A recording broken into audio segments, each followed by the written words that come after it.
함께 나누실 하나님 말씀은 욥기서 6장입니다. 욥기 6장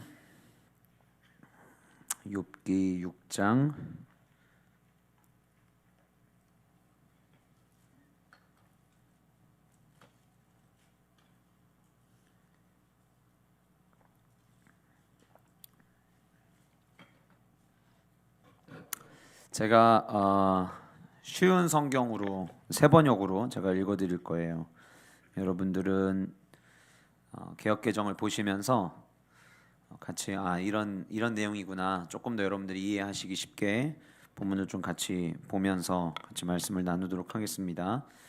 혹시 오시기 전에 6장 7장 읽고 오신 분 계신가요? 6장 7장?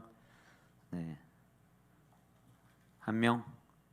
네, 6장 7장 주보에 보시면 그 욥 말씀 나눌 때 욥이 우리가 욥기 말씀 나누는 동안에는 몇 절씩만 이렇게 읽을 수가 없어요. 근데 사실 이 시간에 본문을 다 읽자니 시간도 너무 많이 가고, 그래서 여러분들이 가급적이시면 예배 나오시기 전에 이 읽는 패턴이 누가 얘기하고 대답하고 얘기하고 대답하고 이게 반복이 되거든요. 그러니까 오늘 우리가 욥 6장 7장을 읽고 나면 금요일에 오실 때에는 8장을 읽고 오시면 돼요.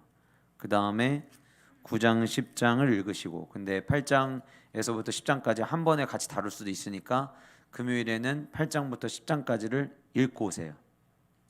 안 오실 분들은 안 읽으셔도 되지만 오실 분들은 읽고 오시면 말씀을 이해하시는데 훨씬 더 도움이 되리라 생각이 됩니다. 욥기 우리가 말씀을 지금 계속 나누고 있지만 욥기에 대한 잘못된 편견은 우리가 좀 버려야 될 게 있어요. 뭐냐면 욥기는 엄청난 고통 가운데 있는 사람들만 읽는 책이라는 생각을 우리는 버려야 돼요. 지난주에 우리가 함께 엘리바스의 이야기를 함께 나누면서 성도로 살아가는 동안 우리가 자주 범하는 실수, 어떤 실수를 범하게 되는지, 어떤 상황을 바라보면서 자기의 편견과 자기 주장과 이런 자기들의 생각에 따라서 다른 사람에 대해서 이야기하는 것들을 우리 그리스도인들은 조심해야 된다라고 하는 내용을 지난주 함께 살펴봤거든요. 이처럼 이 욥기는 우리에게 단순히 고통 가운데 대처하는 삶의 모습만이 아니라 성도로서 어떻게 행동해야 되는지에 대해서 매우 중요한 가르침을 저와 여러분들에게 주는 말씀입니다.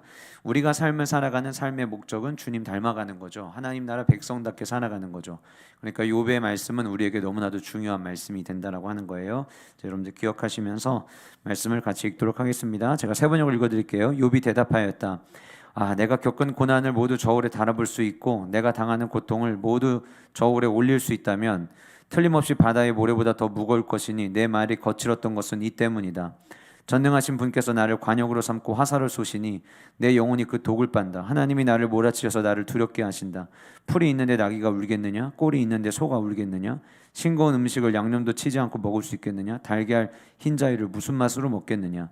그런 것들은 생각만 해도 구역질이 난다. 냄새조차도 맡기가 싫다. 1절부터 7절까지의 내용은 엘리바스의 이야기를 듣고 엘리바스가 욥에게 자기의 편견과 고정관념과 자기의 생각에 따라서 몇 마디의 조언을 했단 말이죠. 근데 그 이야기를 듣고 욥이 지금 반응은 그렇구나, 이게 아니에요. 약간 어떤 느낌이냐면 내가 내 얘기한 게 그렇게 잘못된 건가? 약간 이런 느낌이에요. 내가 힘들어서 힘들다고 이야기한 게 그렇게 잘못된 건가? 오늘 이 본문에 이야기하는 9절의 말씀 보시면, 이 3절 말씀 보시면 만약에 내가 파멸한 이것을 저울 위에 만약에 올릴 수만 있다면 아마 모르면 몰라도 바다의 모래보다도 더 무거울 거다. 그러니까 지금 욥이 겪고 있는 이 고통은, 욥이 겪고 있는 괴로움은 이루 말할 수가 없는 거예요. 3절 말씀해 보시면 그러므로 나의 말이 경솔하였구나. 이 말은 내가 아무리 힘들었어도 말을 그렇게 하면 안 되는 거였는데 내가 실수했구나, 내가 잘못한 것 같아, 죄송합니다, 미안해요 친구 여러분, 이런 의미가 아니에요. 번역을 경솔하였구나라고 돼 있지만 이 말의 진짜 뉘앙스는 뭐냐면 내가 지금 이런 상황을 맞이했는데, 내가 가지고 있는 모든 재산을 다 잃고 나의 10명의 자녀가 다 세상을 떠나고 내가 지금 온 몸에 피부병까지 앓고 있는 내 이 상황을, 이런 상황이라면 이 정도 말도 못합니까? 진짜 내 상황이 얼마나 힘든 줄 아세요? 약간 그런 뉘앙스예요. 지금 1절부터 7절까지 욥이 자기가 당하고 있는 그 고통, 내가 지금 만난 이 상황 속에서 엘리바스의 첫 번째 이야기를 듣고 뭔가 공감이 안 되는 거죠. 그리고 엘리바스가 이야기하는 말이 틀린 얘기는 아니에요. 신학적으로 다 옳은 이야기였어요. 그런데 우리가 지난주에 말씀드린 것처럼 엘리바스와 욥의 나머지 친구들, 그 다음에 욥기 몇 장과 몇 장 이야기를 모른다고요? 몇 장과 몇 장 얘기를 모른다고요? 1장과 2장 얘기를 몰라요. 욥의 말씀을 계속 안 들으시면은 지난 시간에 무슨 얘기를 했는지 모르는 것처럼 1장과 2장 얘기를 몰라요. 근데 욥기를 전체를 이해하는 데 있어서 1장, 2장을 이해하는 게 굉장히 중요하다고 제가 지난 시간에 말씀드렸어요. 왜요? 욥의 친구들은 1장과 2장의 이 고통이 지금 왜 시작됐는지를 몰라요. 근데 하나님이 저와 여러분들에게는 욥기를 전체를 읽어 내려가는데 이해를 높이기 위해서, 사실 욥은 이거 모르는데 왜 욥에게 이런 일이 일어난지 내가 잠깐 보여줄게. 그래서 뚜껑을 열어서 보여주신 거예요. 그게 어떤 내용이었어요? 욥이 너무 의로운 사람인 거예요. 하나님이 자랑하고 싶은 거예요. 그래서 사탄의 공격이 시작이 된 거예요. 누구에 의해서? 하나님의 허락에 의해서. 그래서 사탄을 이야기할 때 누구의 사탄이라고 했죠? 하나님의 사탄이라고 했던 거예요. 그러니까 지금 엘리바스는 그 상황을 모르는 거예요. 하나님의 뜻과 하나님의 계획이 무엇인지를 모르는 상태에서 내가 알고 있는 것만을 가지고 이야기를 하는 거예요. 근데 그 이야기의 스토리의 핵심 사항은 이겁니다. 네가 착하게 살았더라면 이런 일을 당했겠니? 너 옛날에 네 친구들이 이런 어려움을 당할 때 네가 옆에서 조언했었잖아. 너 그때 어떤 조언했어? 그 조언을 그 친구들에게만 이야기하지 말고 너 자신에게 한번 해봐. 이 말은 너가 죄인이야, 네가 잘못해서 지금 이러는 거야 라는 말은 하지 않았지만 그 말 속에 너가 지금 이런 결과를 마주하고 있는 거는, 너에게 지금 이런 고통이 있는 거는 너도 똑같이 잘못했기 때문이야 라고 이야기를 하는 거예요. 그런데 보세요 여러분, 이 말에 대해서 욥이 아니 내가 그 정도 말도 못합니까? 라는 이야기를 한 거는 1번, 욥은 여전히 교만하기 때문에. 2번, 욥은 하나님 앞에서 자기의 삶에 대해서 부끄럼 없는 삶을 살았기 때문에. 뭐라고 생각하세요? 2번이에요. 그러니까 이 고통이 와서 엘리바스의 이야기를 다 들었지만 이게 교만해서가 아니라 내 안에 나는 하나님의 말씀대로 살아가기 위해서 그동안에 몸부림쳐 왔던 내 모습이 있기 때문에 지금 이 엘리바스의 가장 3명의 친구 가운데 가장 똑똑하고 가장 교리적으로 많은 걸 알고 있고 3명 중에 제일 먼저 이야기했다는 것은 3명의 친구 가운데 가장 말을 논리적으로 잘하는 사람이라고 했죠. 가장 영향력 있는 사람이라고 했죠. 그 사람의 이야기를 듣고도 내가 경솔하였다, 이게 내가 잘못했다가 아니라 제 상황이라면 이렇게 얘기할 수밖에 없어요 라고 지금 이야기를 하는 거예요. 교만해서가 아니에요. 여러분, 요즘에 신조어가 있어요. 할 말 하안. 할 말은 많지만 하지 않겠다는 말을 줄여서 부르는 젊은 세대들이 많이 쓰는 표현이에요. 여러분들도 어디 가서 저분 되게 젊게 사는구나 이렇게 느끼고 싶으시면 할 말 하안 이러시면 돼요. 근데 이제 이게 기억을 못했다가 막 바꿔가지고 한 말 이러면 이제 괜히 어색해지는 거죠. 근데 여러분, 요즘 이 말이 굉장히 SNS 상에서 이슈가 되고 젊은이들 가운데 많이 이야기가 오면서 약간 하고 싶은 말 다 하는 게 좋은 게 아니라 내가 하고 싶은 말은 많지만 내가 참을게, 혹은 하고 싶은 말 많지만 내가 그냥 담아둘게, 이런 의미로 쓰여요. 그런데 제가 오늘 말씀의 제목을 뭐라고 정했냐면 하고 싶은 말이라고 정했어요. 하고 싶은 말은 해야 돼요. 무조건 안 한다고 다가 아니에요. 그러면 오늘 본문 속에서 욥은 어떤 말을 하느냐를 보자는 거예요. 여러분, 엘리바스와 3명의 친구가 볼 때에는 욥의 모습을 보고 3명 중에 가장 권위 있는 첫 번째 토론의 주자인 엘리바스가 이야기를 툭 던졌어요. 그러면 나머지 2 친구와 엘리바스를 포함한 이 3명의 친구는 이런 반응이 올 거라는 걸 기대했겠죠. 맞아요, 내가 잘못했던 것 같아요. 지금부터 내가 열심히 회개하면서 내 삶의 모습을 돌아보면 내가 돌아보는 그 가운데 하나님 내게 뭔가 은혜를 주시겠죠. 나에게 이렇게 깨달을 수 있는, 객관적으로 생각해 볼 수 있는 조언을 내게 해줘서 고마워요 라는 말을 할 줄 알았는데 욥의 반응은 지금 그렇지가 않은 거예요. 어쩌면 여기서 그냥 됐다, 할 말 한, 나 하고 싶은 말 많지만 내가 안 하고 그냥 혼자 마음에 담아둬야지. 내가 괜히 여기서 얘기 꺼냈다가는 이 사람들이 또 나를 공격할 텐데 내가 굳이 무슨 얘기를 꺼내냐, 그냥 얘기를 꺼내지 말자. 이게 훨씬 더 나아 보여요. 그런데 욥은 그러지 않았어요. 우리는 이 땅에 성도로 살아가요. 여러분, 성도로서 하고 싶은 말 다 하십니까? 때로는 사람들과 대하면서 직장의 상사, 혹은 학교의 선생님, 혹은 부부간에, 혹은 자녀와 부모간에 하고 싶은 얘기가 다 있지만 하지 못하고 때로는 가슴에 담아두는 것도 필요해요. 그리고 그것이 오히려 가정을 아름답게 만들고 가정을 건강하게 세우게 하는데 좋은 미덕이 될 수 있어요. 그러나 지금 욥은 하나님 앞에 바르게 선 한 명의 성도로서 침묵할 수가 없는 거예요. 그 한 명의 성도로서 내가 하고 싶은 말을 이제 시작을 해야겠다라고 지금 생각을 하는 거예요. 엘리바스의 이야기를 듣고 내가 여기서 침묵하면 이 사람들은, 이 세 명의 친구들은 진짜 내가 하나님 앞에 내가 범죄해서 죄를 짓는 거고 하나님의 계획과는 전혀 상관없이 이들이 주장했던 건 뭐였어요? 항상 언제나 죄를 진 자에게는 벌이 임한다. 저주의 상황이 놓여지는 것을 항상 언제나로 종결시켰어요. 이 세 명의 친구는. 그러니까 이 세 명의 기준대로라면 만약 여러분들이 어제 감기 걸리셨다, 그럼 죄진 거예요.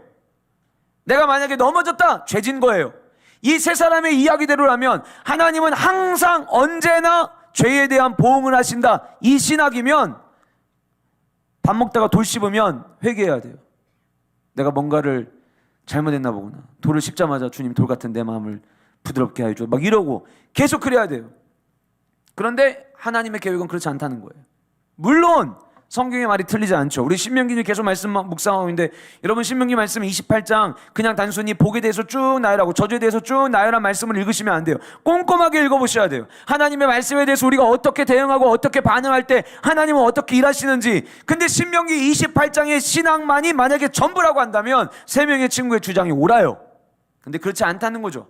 하나님은 사람의 생각과 달라서 사람의 생각하지 못하는 생각으로 하나님은 일하시는 방법의 패턴이 있을 수 있다는 거예요. 그게 지금 욥에게 적용이 된 거죠. 그래서 욥이 어쩌면 차라리 침묵했으면 욥기 5장에서 딱 끝나고 그 다음 마무리 결론 나와서 욥기가 딱 끝냈을지도 몰라요. 근데 욥이 그때부터 내가 비록 지금 저주를 받은 몸처럼 보이지만, 비록 지금 내가 가진 걸 모든 걸 다 잃었지만, 그래서 온몸에 피부병을 앓고 있지만 나를 위로하기 위해 이 세 명의 친구가 왔고 이 사람들의 조언을 듣는 것이 그림적으로는 뭔가 맞아 보이지만 내가 해야 될 이야기를 나는 해야겠다. 침묵하지 않겠다. 코로나19 사태를 맞이하면서 교회들이 얼마나 침묵합니까?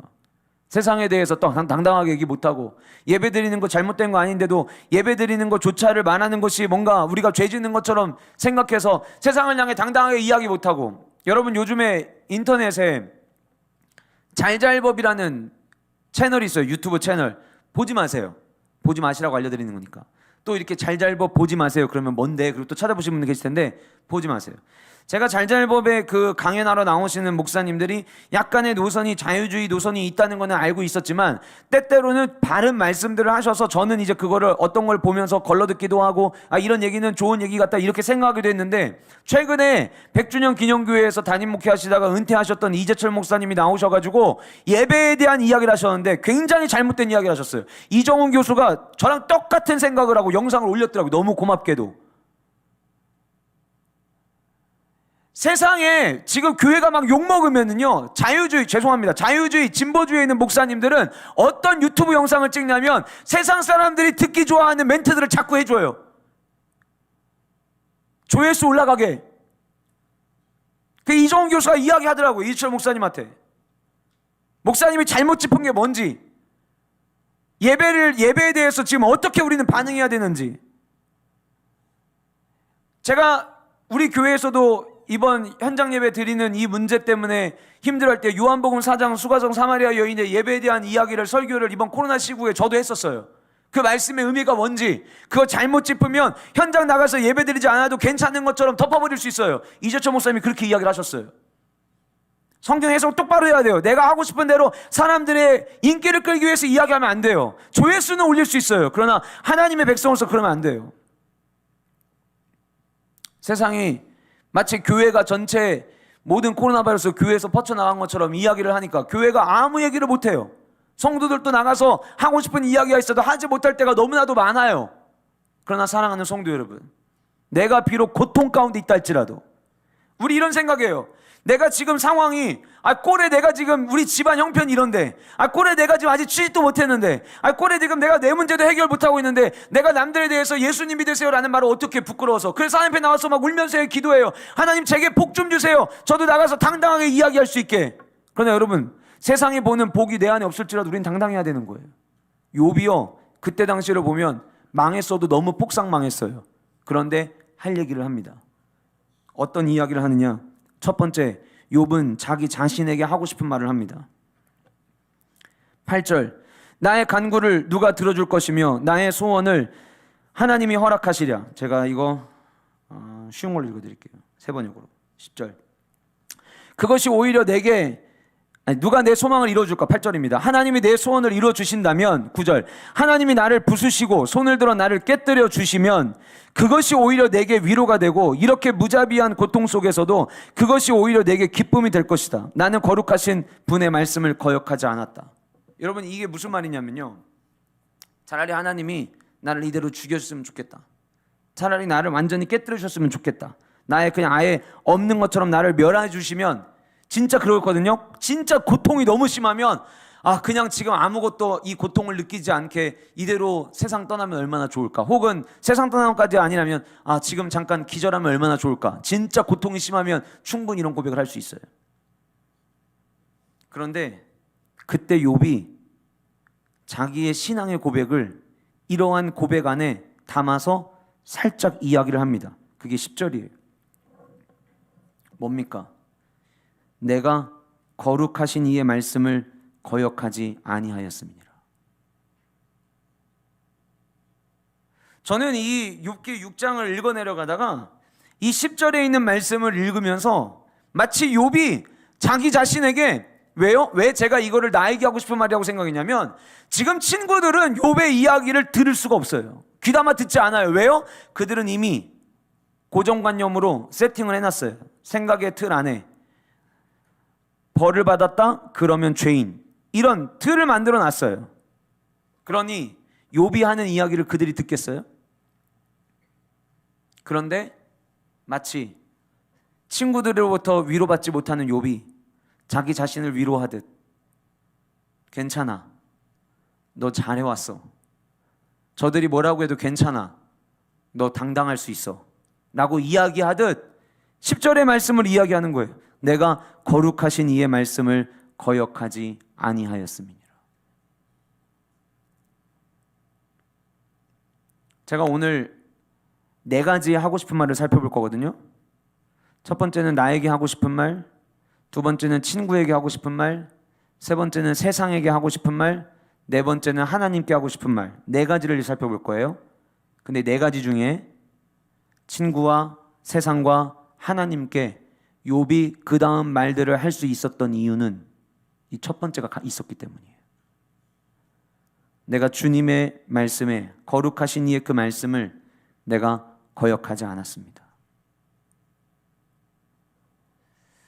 제가 이 말씀을 묵상을 하면서 하나님 앞에 이 기도를 참 많이 했던 것 같아요. 주님, 제가 주님의 말씀 앞에 설 때마다, 제가 주님 앞에 설 때마다 제가 하나님 앞에서 다른 거는 자랑할 수 있는 것이 없다 할지라도 주님, 저 주님 말씀대로 지키기 위해서 최선을 다해 왔습니다. 주님, 저 주님의 기쁨이 되기 위해서 최선을 다해 살아왔습니다. 오늘 저녁에 이 말씀을 나눌 것을 이제 계속 묵상을 지난주부터 하다 보니까 오늘 새벽에 기도하면서 하나님 앞에 자연스럽게 그 기도를 하게 됐어요. 하나님, 제가 사람을 기쁘게 하는 사역자가 되지 않게 하시고 하나님을 기쁘시게 하는 사역자가 되게 하여 주옵소서. 사람들의 눈치에 왔다 갔다 하는 사역자 되지 않게 하시고 하나님의 눈치에 더 민감한 사역자가 되게 하여 주옵소서. 성도는 누구입니까? 이스라엘 백성들에게 왜 하나님은 그토록 내 하나님 여호와께서 너희들에게 주신 말씀을 청종하고 행하라는 이야기를 왜 신명기 28장에서만 이야기한 게 아니죠. 신명기 6장에서부터 시작해서 왜 그렇게 반복해서 이야기합니까? 제가 어제 새벽, 오늘 새벽 아침에 굉장히 중요한 내용을 다뤘어요. 이스라엘 백성들에게 신명기는 가나안 땅 들어가기 전이에요. 가나안 땅 들어가기 전에 지금 주신 말씀이에요. 그런데 가나안 땅 들어가기 전에 하나님께서 이스라엘 백성들에게 어떻게 해야 복을 받을 수 있는지에 대한 이야기를 하시면서 언급됐던 모든 축복의 내용이 적과 꿀이 흐르는 땅이 가나안 땅 맞아요. 근데 여러분, 가나안을 생각하실 때에 적과 꿀이 흐르는 땅으로만 생각하시면 안 돼요. 가나안은 바알이라는 우상이 뿌리 깊게 내려놓은 땅이에요. 그러니까 하나님이 원하시는 건 뭐냐? 뿌리 깊게 바알의 우상이 가득 차여져 있는 그 가나안에 내가 나의 백성을 집어넣을 테니까 이들은 그동안에 바알이 주는 것을 축복이라 생각하고 살아오고 있는데 너희들은 가나안에 들어가서 바알이 복을 주는 게 아니라 내가 복을 주는 거라는 거를 그 속에서 치열하게 경험하며 살으라는 거예요. 그럼 여러분, 신명기 28장이 우리에게 얼마나 중요한 말씀이에요. 지금 우리 똑같지 않아요? 하나님이 저와 여러분들을 예수 그리스도의 보혈로 주의 자녀 삼아주셨어요. 그리고 우리를 어디로 보내십니까? 교회로만 보내시나요? 우리 365일 교회에서만 활동하나요? 교회에서만 생활하나요? 아니에요.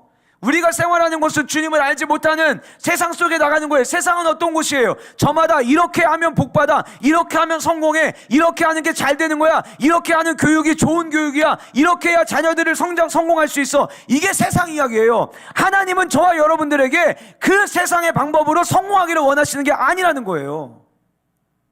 세상에 나가 살더라도 철저하게 이 말씀이 기준이 된 이 말씀의 삶으로 세상 사람들은 바알이 주는 것을 진짜 복으로 알고 살아가지만 너희들만큼은 그 가나안 땅에 들어가서 바알의 방법이 아닌 나의 방법으로 복을 받아라. 그 복을 맛봐라. 그 얘기 하시는 거예요.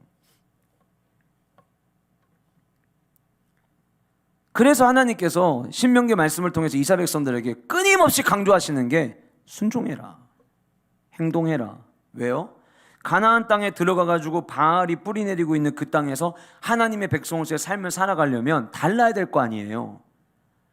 뭔가 구별이 돼야 될 거 아니에요. 근데 그 구별되는 건 어떻게 드러납니까? 교회 다니는 사람들 얼굴에다가 뭐 찍어줘요? 아니면 어떤 일정 부분을 전부 다 똑같이 성형을 합니까? 아니면 뭐 똑같은 모양의 코걸이를 해요? 귀걸이를 해요? 목걸이를 해요? 아니에요. 삶으로 보이는 거예요. 그럼 어떤 삶으로요? 세상 사람들이 하는 방법을 따르지 않는 모습으로. 근데 죄송하지만 교회를 다니면서 세상에서 하는 걸 똑같이 따라하는 분들이 너무 많다는 거죠. 그래서 여러분, 우리에게 진짜 필요한 고백은 뭐냐? 저와 여러분들에게 진짜 필요한 고백이 뭐냐?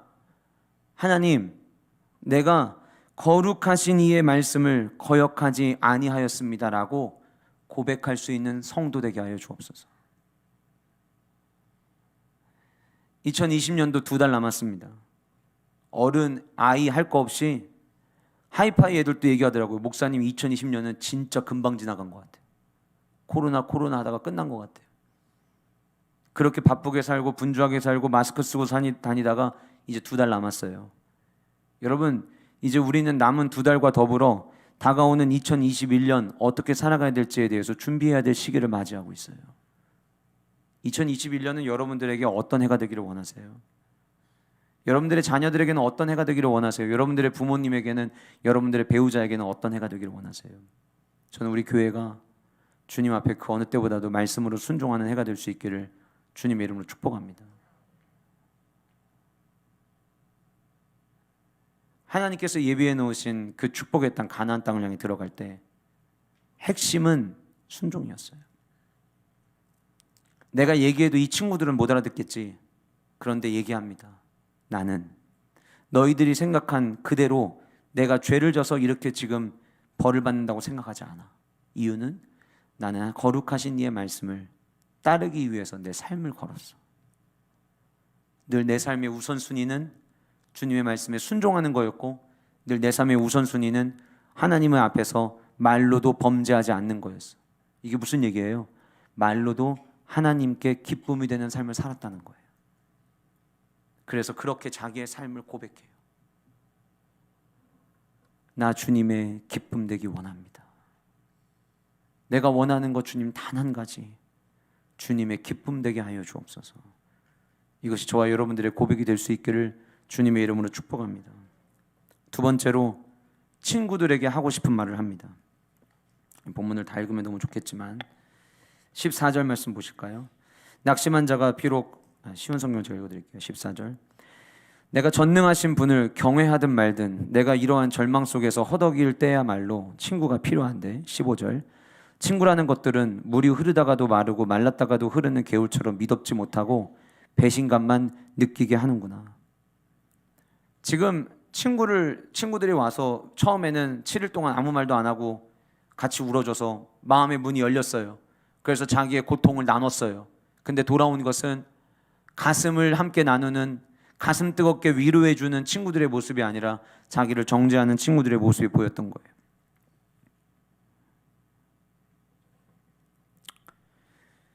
그리고 16절, 17절, 18절, 19절 시간이 그냥 여러분들이 쭉 읽어보세요. 이 내용들이 그 다음 이후에 쭉 하는 내용들이 뭐냐면 친구들에 대해서 원망 섞인 이야기를 합니다. 근데 그러나 여러분 여기서 중요한 거는 지금 욥이 친구들을 향해서 니들 어떻게 나한테 이럴 수 있어?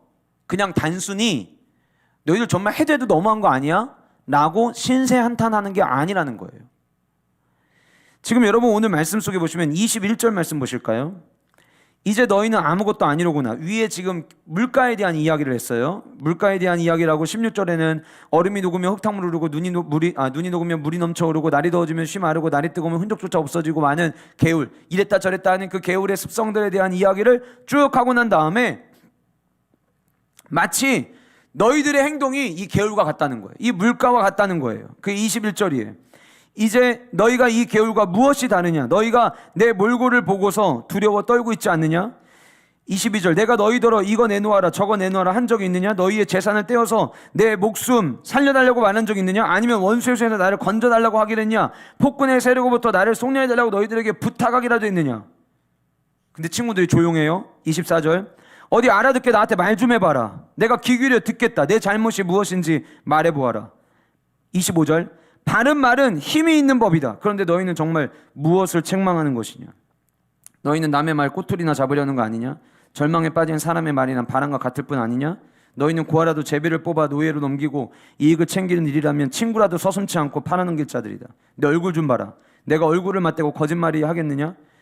너희는 잘 생각해보라. 내가 억울한 일을 당하지 않게 해야 한다. 다시 한 번 더 돌이켜라. 내 정직에 의심받지 않게 해야 된다. 내가 혀를 놀려서 23절이에요. 내가 혀를 놀려서 옳지 않은 말을 한 일이라도 있느냐? 내가 입을 벌려서 분별 없이 떠든 일이라도 있느냐? 이게 지금 친구들을 향해서 욥이 한 이야기예요. 근데 이 말씀이 그냥 단순히 너네들 어떻게 나에 대해서 이렇게 오해할 수 있어? 너희들 왜 내 상황에 대해서 이해를 못해? 너희들 왜 잘못된 편견 가지고 나를 봐? 그냥 그렇게 이야기하는 거 아니에요. 지금 친구들에게 욥이 하려고 하는 건 뭐냐면 이럴 때일수록 너희들이 나에게 보여줘야 되는 것은 진리와 은혜와 자비와 우리가 흔히 이야기하는 헤세드의 사랑을 나에게 보여줘야 되는 거 아니냐라고 지금 이야기하는 거예요. 내가 지금 너희들에게 요구하는 것은 너희들이 알고 있는 그 생각의 종교적인 어떤 교리를 내가 듣고자 함이 아니라 나는 너희들이 7일 동안 나와 함께 울어줬던 것처럼 나의 좋은 위로자가 되어주기를 원한다고 이야기하는 거예요. 단순히 원망하는 게 아니에요.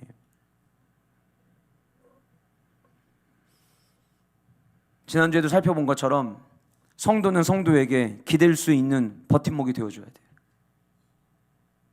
위로해 줄 수 있는 도구들이 돼야 돼요. 지난번 여러분 설교 때 혹시 들으셨던 분들 기억나실지 모르겠어요. 제가 그때 욥에 대한 말씀을 나누고 3명의 친구들이 7일 동안 아무 말 하지 않고 눈물을 흘리고 옆을 지켰던 이야기를 드리면서 제가 여러분들에게 이런 제안을 드렸었어요. 여러분들 교회 안에서 의지하고 수 있는 분들 계시죠? 그분들이 만약에 지금 현재 1명이든 그런 분들이 2분이든 여러분들의 삶 가운데 여러분들이 의지할 수 있는 혹은 다른 사람이 여러분들을 의지할 수 있는 사람이 되도록 더 노력하십시오 라는 말씀을 드렸어요. 그동안 여러분들은 내가 다른 사람에게 더 의지할 수 있는 사람이 되기 위해서 어떤 노력을 하셨는지 한번 돌아보세요. 아 맞다. 지금 설교 들으니까 그때 그 말씀이 생각나네. 그럼 우리는 여전히 말씀을 듣기만 하는 자인 거예요. 말씀대로 살기 위해서 시도하지 않는 거예요. 욥이 지금 친구들에게 원하는 거는, 욥이 친구들에게 하고 싶은 이야기는 정답이 아니라,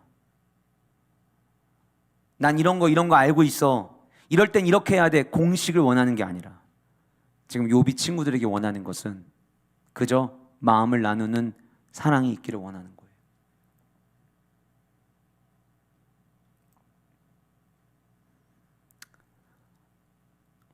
가끔 상담을 하다 보면 상담이 끝나고 난 다음에 괜한 이야기 한 것 같아요, 이렇게 후회하는 분들이 계세요. 근데 그 이야기를 할 때, 어제도 우리 제자훈련 같이 모여가지고 교제하면서 이런 일들이 좀 있었는데, 무슨 제가 괜한 이야기를 꺼낸 것 같아요. 더 긍정적인 이야기를 했어야 되는데 제가 잘못한 것 같아요. 근데 제가 느끼기에는 그렇다고 그 이야기가 부정적으로 들렸느냐? 제자훈련 어제 같이 받은 친구도 있었겠지만, 어제 우리 나눔 가운데 어느 누구도 부정적인 이야기 한 사람 아무도 없을 거예요. 저도 그렇게 느꼈고, 저도 전혀 그렇게 생각 안 했고. 근데 제가 감사했던 게 있었어요. 자기의 고백을 하면서 누군가에게는 터놓지 못하는데 자기의 힘든 부분들을, 자기의 어려운 부분들을 나눌 수 있는 공동체가 있고, 자기의 그 속마음을 감추지 않고 솔직하게 오픈해주는 그 모습이 저는 참 좋았어요. 왜 좋았냐? 이제 여기 있는 사람들을 의지할 수 있겠구나, 의지하기 위해서 기대고 있구나라는 걸 느꼈기 때문이에요. 교회를 다니면서 제일 서글픈 사람이 누구냐? 내가 의지할 사람 없고 어느 누구도 나에게 의지하지 않은 채 저 사람은 참 똑똑한 말 잘해, 그런 사람으로만 살아간다면 그리스도인으로서, 사랑 많은 그리스도인으로서 바람직한 모습은 아니에요. 지금 욥이 친구들에게 하고 싶은 이야기는, 내가 비록 어려움을 겪고 있지만 당신들이 나에게 보여줘야 될 모습은 인자와 사랑입니다. 당신들의 이야기가 나를 지금 더 힘들게 합니다. 그 얘기하는 거예요. 정말 좋은 친구는 힘들 때 옆에서 손을 잡아주고 격려하고 일으켜줄 수 있는 사람들이 정말 좋은 사람들이에요.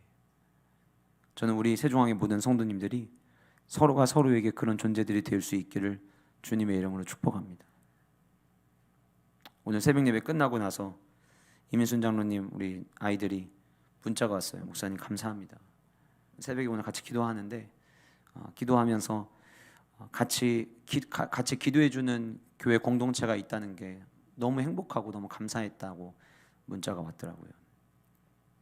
아침 일찍 오늘 이민순 장로님은 서울 올라가셔서, 저는 한 오후 2시쯤이면은 항암 치료 다 끝나셨겠구나 생각해서 문자를 드렸어요. 그랬더니 4시 반부터 3시간 동안 항암 치료 한다고 하시더라고요. 그러니까 아마 지금 이제 내려오시고 계실 것 같아요. 저는 이제 치료 다 받으신 줄 알고 그 시간에 얼마나 힘드셨냐고, 그래도 꼭 끝까지 힘내주시고 하나님께서 가장 좋은 길로 인도하실 거니까 마음 편안하게 가져달라고 장로님께 문자를 드렸는데, 그 장로님이 그렇게 고마우셨었나 봐요. 여러분, 교회 공동체는 서로 안아주고 서로 붙잡아주고 옆에서 울 때 다독여주고 그럴 수 있는 공동체가 좋은 공동체예요. 지나가는데 누가 울고 있어요. 아유, 또 오네. 그러면 안 돼요. 가서 뒤에서 아무 말 안 하고 쓰다듬어 주고, 혹은 용기 주고, 때로는 사람들이 내 사는 게 어색하면 전화로라도 문자로라도 무슨 일인지 모르겠지만 같이 기도하겠노라고, 그냥 립 서비스가 아니라 정말 마음을 담은 사랑을 나누는 공동체가 될 수 있기를 간절히 소원합니다. 여러분들 요즘 힘드시죠? 안 힘드신 분 누가 계시겠어요? 힘들 때에 서로가 서로에게 힘이 되어줄 수 있는 그런 아름다운 공동체가 될 수 있기를 주님의 이름으로 축복합니다. 세 번째로, 욥은 세상을 향해 하고 싶은 말이 있었어요. 7장으로 넘어가면서 이 땅에 사는 인생에게로 시작을 합니다. 이 땅에 사는 인생에게. 그리고 세상의 이치, 세상 돌아가는 세상 만사를 마치 이렇게 이야기하는 것처럼 말씀이 쭉 나열이 돼요. 이 땅에 사는 인생에게 힘든 노동이 있지 아니하겠느냐, 그의 날이 품꾼의 날과 같지 아니하겠느냐, 좋은 저녁 그늘을 몹시 바라고 품꾼은 그의 싹을 기다리나니. 품꾼은 저녁이 되기를 기다리죠. 일 끝나고 자기가 수고한 거에 대한 대가를 받는. 이와 같이 내가 여러 달째 고통을 받으니 고달픈 밤이 내게 작정되었구나. 내가 누울 때면 말하기를 언제나 일어날까, 언제나 밤이 갈까 하며 새벽까지 이리 뒤척 저리 뒤척 하는구나. 내 살에는 얼마나 괴로운지 보세요. 내 살에는 구더기와 흙덩이가 의복처럼 입혀졌고 내 피부는 굳어졌다가 터지는구나. 상처가 아물만 하면 또다시 진물과 살이 벗겨지는 고통이 또 동반해 오고, 이런 지금 욥이 자기의 고통의 상황들을 이야기를 하는 거예요. 나의 날은 배틀의 북보다 빠르니 희망 없이 보내는구나. 내 생명이 한낱 바람 같음을 생각하옵소서. 나의 눈이 다시는 행복을 보지 못하리이다. 나를 본 자의 눈이 다시는 나를 보지 못할 것이고 주의 눈이 나를 향할지라도 내가 잊지 아니하리이다. 7장 1절부터 시작해가지고 7절에 오기까지 앞부분에서는 세상 사람들 다 공감이 될 만한 세상의 순리, 세상의 이치, 누구나 다 힘든 노동이 다 있고, 그리고 그런 날이 끝나고 나면 품꾼은 품삯을 받는 시간을 기다리고 그 품삯을 받으면 또 그 하루 동안 열심히 일한 고된 몸을 가지고 돌아가서 쉼을 누리고, 또 그 다음날 아침이 되면 또 일하러 일터로 가서 열심히 일하고, 이런 반복되는 세상의 이치에 대한 이야기를 먼저 했어요. 그리고 그 세상의 이치 속에서 지금 자기의 모습을 이야기를 합니다. 그런데 그렇게 이야기를 하고 난 욥이 8절에서 매우 의미 있는 이야기를 해요. 이것이 세상을 향해 욥이 하고 싶은 이야기예요. 여러분, 세상의 이치라는 게 있죠.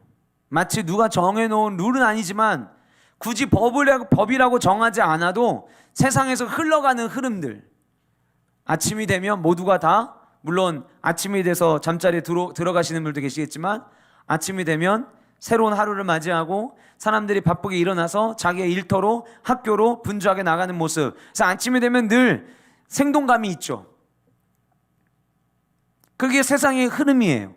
이치라고 하는 거예요. 근데 그 세상의 이치에 대한 이야기를 쭉 하고 난 다음에 욥이 이 세상의 이치보다 더 중요한 것이 있다를 지금 이야기하는 거예요. 세상 사람들이 이 세상을 살아가면서 눈에 보이지 않는 하나님보다 세상의 이치와 세상 흘러가는 패턴과 세상 사람들이 어떠한 상황에 마주하는 행동들에 대해서 관심을 갖고 그 어떤 룰에서부터, 이치에서부터 벗어나면 내게 손해가 되거나 내게 문제가 되는 것처럼 생각하는 이들이 있어요. 그런 생각을 하는 이들을 향해서 욥이 던지는 메시지가 8절이에요. 우리 8절 한번 같이 읽어보실까요? 같이 읽겠습니다. 시작.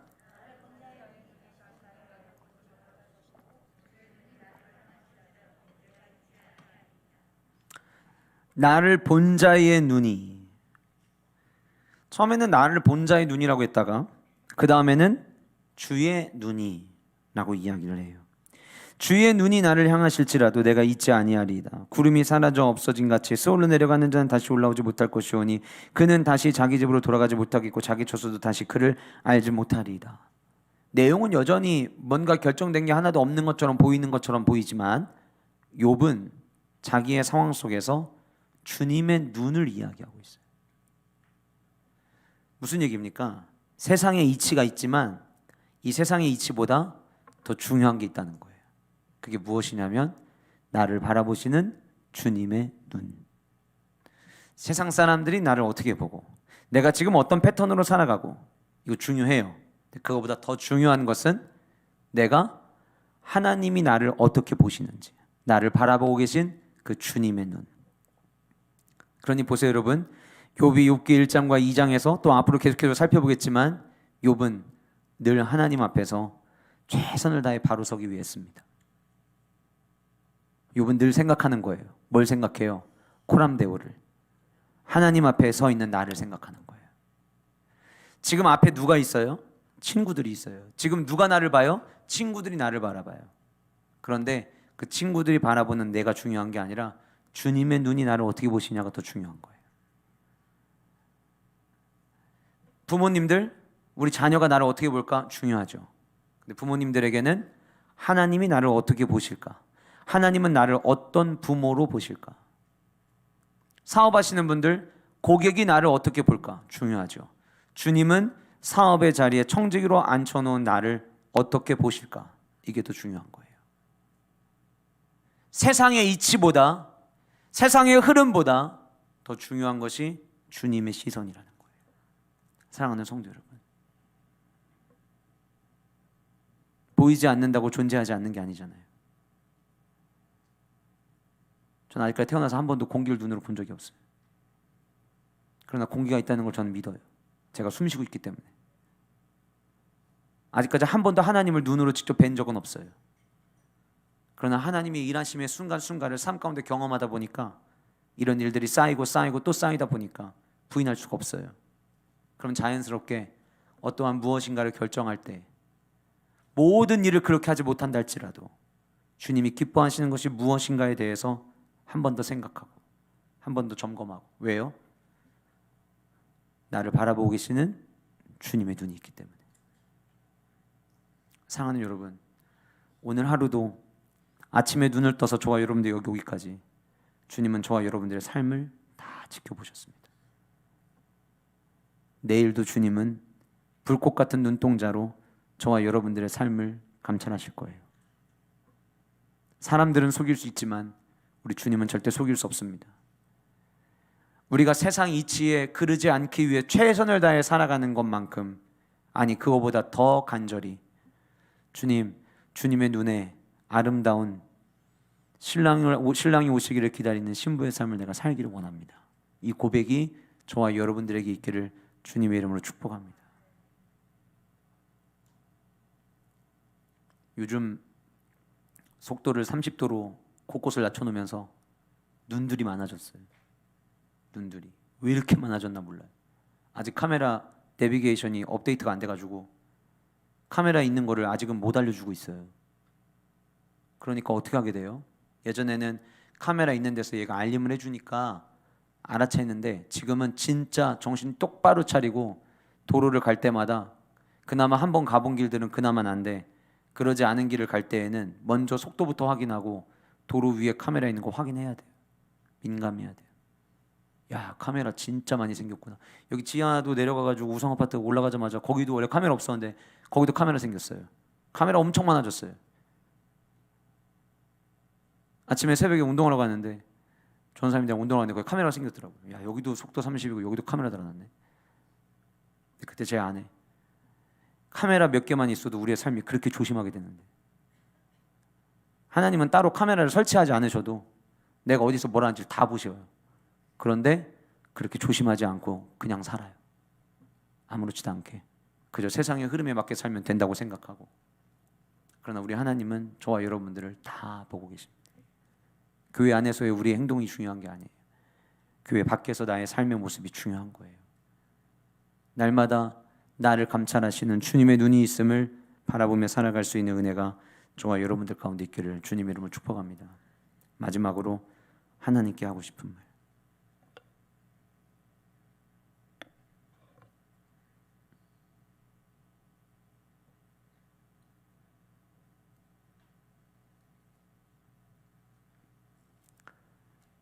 진짜 힘들면 여러분 어떠세요? 진짜 힘든데 누가 와가지고 말 걸면 날 좀 내버려둬, 그럴 때 있으시죠? 아무도 간섭 안 하는 곳에 혼자 숨고 싶을 때, 잠깐 잠수 타고 싶을 때. 저희 가족들 중에서 저를 제외하고 아버지하고 어머니하고 누나는 서로의 휴대폰에 위치 추적을 해놓으셨더라고요.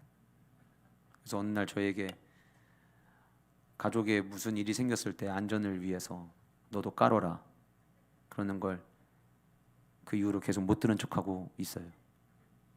가끔 그럴 때 있지 않아요? 이때만큼은 나 혼자 어딘가에서 조용히 쉬고 싶을 때. 누구나 다 그럴 수 있어요.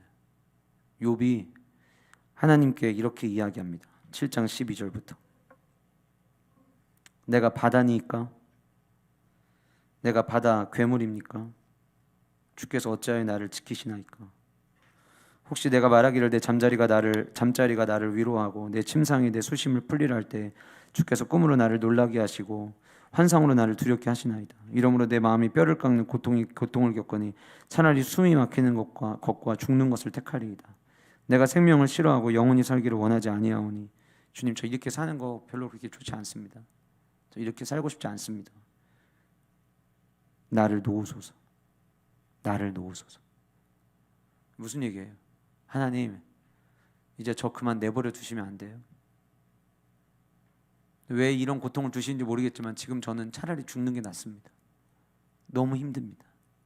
주님, 제가 이거 버티는 게 너무 괴롭습니다. 사람이 무엇이기에 주께서 그를 크게 만드사 그에게 마음을 두시고. 그러니까 지금 욥은 자기가 죽지 않고 살아있는 게 하나님께서 아직 내가 알지 못하는 무엇인가의 계획을 마음에 품고 계시다고 믿고 있는 거예요. 그러니까 이 고백을 하니까, 고백은 주님 저 포기해 주시면 안 돼요? 주님 저 그냥 이제 내버려 두시면 안 돼요? 근데 주님이 이렇게 내버려 두지 않으신 이유가 뭔가 저에게 하나님이 마음을 두고 계신 것 같은데, 주님 그러지 않으셔도 괜찮아요. 그런 뉘앙스예요. 아침마다 권징하시며 순간마다 단련하시나이까. 느끼는 거예요. 내가 이렇게 괴로운 고통의 순간을, 야, 내가 더 이상 못 버티겠다, 오늘이 마지막 날이다. 그런데 그 다음날 아침이 되면 하나님이 또 힘을 주시고, 차라리 안 주셨으면 좋겠는데 또 권징하시고 단련시켜 주시고 버틸 수 있게, 이길 수 있게. 왜요? 하나님은, 우리 사탄 이야기할 때 하나님은 지금 욥에게 너 그래 욥 네 맘대로 해, 그러나 그의 생명만큼은 건드리지 마, 이 말을 딱 하는 순간 하나님의 책임이 생겼다고 했죠. 어떤 책임이요? 끝까지 생명을 붙잡아야 될 책임이 하나님에게 생긴 거예요. 그러니까 하나님은 이 생명줄을 놓지 않기 위해서 보이지 않게 계속 단련시키시는 거예요. 19절, 주께서 내게서 눈을 돌이키지 아니하시며. 왜 주님 내게서 좀 나를 주님의 눈에서 좀 안 보이게 하시면 안 됩니까? 그 얘기예요. 근데 주님은 그러지 않으신다는 거예요. 내가 침을 삼킬 동안도 나를 놓지 아니하시기를 어느 때까지 하시리까? 주님 저 이렇게 힘들게 언제까지 저를 계속해서 붙드실 건가요? 사람을 감찰하시는 이요, 내가 범죄하였던들 주께 무슨 해가 되오리이까? 어찌하여 나를 당신의 관역으로 삼으셔서 내게 무거운 짐이 되게 하셨나이까? 주께서 어찌하여 내 허물을 사하여 주지 아니하시며 내 죄악을 제거하여 버리지 아니하시나이까? 내가 이제 흙에 누우리니 주께서 나를 애써 찾으실지라도 내가 남아있지 아니리다. 참, 이 욥의 고백이요, 자기가 너무 괴로우니까 하나님을 향해서, 주님 저 이제 포기하셔도 돼요. 주님 저 이제 내버려 두셔도 돼요. 하나님, 왜 제가 하나님한테 원하지도 않은 행동을 하시는 거예요? 제가 하나님한테 저 살려달라고 이야기하는 거 아니잖아요. 왜 제가 하나님 앞에 살려달라고도 안 하는데 자꾸 저를 살리시는 거예요? 왜 하나님은 제 생각과 지금 다른 일을 하시는 거예요? 느끼셨나요? 욥의 고백 안에는 내가 원하는 게 있을지라도 하나님은 여전히 하나님이 원하시는 거를 하시는구나를 고백하고 있는 거예요. 욥 대단하지 않습니까? 자기는 지금 죽을 것 같아요. 숨쉬기가 너무 힘들어요. 이대로 끝내셨으면 좋겠어요. 너무 괴로워서, 너무 고통스러워서. 그런데 나를 이렇게 계속해서 버티게 하시고 힘을 주시는 데에는 보이지 않는 하나님의 뜻이 있을 거라는 것을 욥은 자신의 고백을 통해서 지금 고백하고 있는 거예요. 사랑하는 여러분, 우리의 존재는, 우리가 존재하는 목적은 나의 번영과 나의 행복이 아닙니다. 이게 복음입니다. 이게 복음이에요. 막 힘들고 어려운 사람을 찾아가요. 요즘 되게 힘들죠. 예수님 만나봐요. 잘 될 거예요. 복 받을 거예요. 이게 복음이 아니에요. 예수님 믿어봐요. 당신 사업하는 거 이제 문이 열릴 거예요. 예수님 믿어봐요. 아이가 생길 거예요. 예수님 믿어봐요. 자녀들 공부 잘하게 될 거예요. 예수님 믿어봐요. 합격할 거예요. 이건 복음이 아니에요. 복음은 내 영광과 내 번성이 아니에요. 복음은 오직 하나님의 뜻이 이루어지는 게, 그게 복음이에요. 내가 원할 때에는 내가 원하는 게 됐으면 하죠. 그런데 우리 하나님은 천지를 창조하신 순간부터 다시 오심을 약속하시고 지금도 온 우주 만물을 운행하고 계시는 그 하나님은 오직 하나님이 영광 받으시는 것만을 원하십니다. 저와 여러분들이 지음받은 목적 또한 그분께 영광을 돌리기 위해서 저와 여러분들이 지음받았어요. 욥은 고통 가운데 있고 자기의 시간들이 너무나도 괴롭고 숨쉬는 것도 아침을 마주하는 것도 너무나도 괴로운 시간들을 보내고 있지만, 그런데 내 목적이 아닌 내가 알지 못하는 하나님의 계획을 조용히 인정하기 시작을 해요. 사랑하는 성도 여러분, 모든 일을 하나님의 뜻이라고 하면 참 해석하는 게 너무 편한 거 아닌가요? 이렇게 얘기하는 분이 계셨어요. 맞아요. 진짜 편해요. 그렇다고 해서 인생을 대충 살자는 게 아니에요. 내게 주어진 일에 최선을 다하고 어떻게 하면 내 삶을 통해 하나님께 영광 돌릴까를 고민하면서 우리는 열심히 달려가요. 그런데 목적이, 내가 열심히 달려가는 목적이 나를 위함이 아니에요. 지난주 주일 낮 예배 여러분 말씀 기억나시나요? 하나님, 교회를 위하여 복받게 하여 주옵소서. 나를 위한 게 아니에요. 하나님의 나라를 위한 거, 하나님의 교회를 세우기 위한 거, 교회 공동체를 건강히 세우기 위한 것, 나의 말 한마디가 상대방에게 사기를 복돋주고 교회를 함께 세워나가는 데 있어서 나의 말 한마디가 윤활유 역할을 하고 오히려 용기를 주고 오히려 응원을 해주는 말을 우리가 서로 할 수 있기를 소원합니다. 사기를 떨어뜨리는 게 아니라, 거의 한 20년 됐는데 예전에 공호라는 책을 읽은 게 있어요. 공호. 20년 더 된 것 같아요. 20년 더 된 것 같아요. 공호라는 책. 서로가 서로에게 화이팅을 외치고 서로가 서로에게 용기를 줄 때에 함께 같은 방향을 향해 날아갈 수 있어요. 교회는 내가 가고 싶은 대로 서로 다른 곳을 향해 한 곳에 모였다가 출발하는 곳이 아니에요. 하나의 교회 공동체로 하나님이 저와 여러분들을 성도로 묶으셨다면 우리는 같은 방향을 향해 나아가야 돼요. 그런데 그런 상황 속에서 내가 내 영광을 구하고 내가 내 번성을 구한다면 하나님은 기뻐하지 않으실 거예요. 여러분, 내년이 우리 교회 40주년입니다. 40주년을 맞이한 하나님께, 우리 교회를 40년 동안 이곳에 있게 하신 하나님 앞에 나는 하나님의 영광을 위하여 어떻게 함께 기쁨에 동참할까? 여러분, 지금부터 함께 고민해 봤으면 좋겠어요. 그래서 내년이 우리 교회의 한 1년 내내 모든 성도님들마다 축복의 물결이 끊이지 않고 그 축복의 물결을 통해서 함께 더 교회를 세워가고 축복의 땅을 향해 건강하게 나아가는 교회 공동체가 될 수 있기를 주님의 이름으로 축복합니다.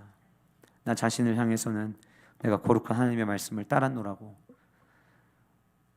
드러내고 자랑하는 건 아닐지라도 그 말로 스스로 나를 위안 삼고 스스로 나를 위로할 수 있는 여러분들 모두가 되시기를 간절히 소원하고, 주변에 있는 사람들에게 진짜 필요한 건 똑똑하게 잘 아는 정답을 듣는 게 아니라 내 마음을 같이 나눌 수 있는 그 위로의 대화가, 그런 사랑의 대화가 우리에게 필요함을 함께 고백할 수 있는 교회 되기를 간절히 소원하며, 세상을 향해 살아갈 때에는 세상의 이치보다 내가 더 중요하게 여기는 것이 있다.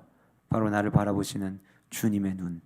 이 한 가지를 붙잡고 주님의 시야 안에서 행복하고 바른 삶을 살아가기 위해서는 저와 여러분이 될 수 있기를 주님으로 축복합니다. 마지막으로 하나님을 향하여, 때로는 주님, 저 이제 너무 힘들어요. 그만 내버려 두세요. 왜 저 같은 거 자꾸 신경 쓰세요? 그냥 모른 척 하세요. 저 이 고통을 하루하루 사는 게 너무 괴로워요. 차라리 저 모른 척 하시고 저 죽여주세요. 그런데 하나님이 오늘 또 나에게 힘을 주시고, 그런데 하나님이 오늘 또 나를 단련시키신다면 내가 알지 못하는 주님의 뜻을 구하는 존귀한 성도의 삶을 살아가는 저 여러분 모두가 될 수 있기를 주님의 이름으로 축복합니다. 기도하시겠습니다.